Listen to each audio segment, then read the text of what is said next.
মহা অষ্টমীর অনেক অনেক শুভেচ্ছা জানাই আপনাদের সকলকে।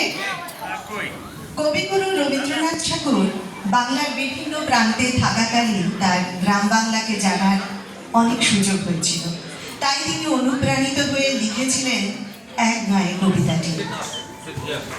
এক নয় কবিতায় রবীন্দ্রনাথ সহজ সরল ভাষায় গ্রাম্য জীবনের সরলতা ও প্রকৃতির প্রতিচ্ছবি তুলে ধরেছেন। এই কবিতায় গ্রামের কথা বলেছেন এবং সেখানে প্রকৃতির সাথে মানুষের সহজ ভালোবাসার সম্পর্ককে দেখিয়েছেন, যা আমাদের মনে বিশেষ ছাপ ফেলে।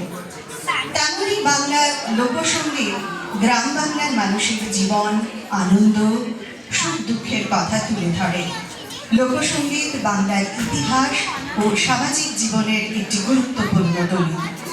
আমরা বিশেষভাবে গ্রাম বাংলার পলাশ বন, গ্রাম বাংলার মেলা, উৎসব, আনন্দ এবং খেজুর গাছ এবং তার প্রয়োজনীয়তার কথা তুলে ধরেছি। আজ আর আমরা তেমনভাবে পলাশ বন দেখতে পাই না তেমন মেলার মিলন ও আনন্দের খবর।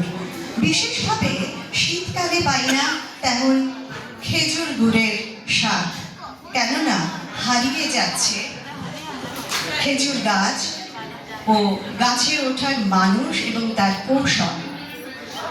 রবীন্দ্রনাথ ছাড়া আমরা আমাদের জীবনে কিছুই ভাবতে পারি না, তাই তার কবিতার সাথে বাংলার মেঠো গান ও অন্য ধরনের গানের সংযোগে মাটির নাচ নিয়ে আমরা আজ আপনাদের সামনে এসেছি।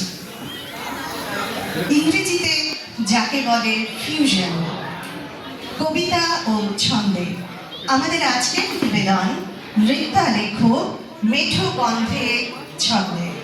নৃত্যালেখ মেঠো গন্ধে ছন্দে। ধন্যবাদ।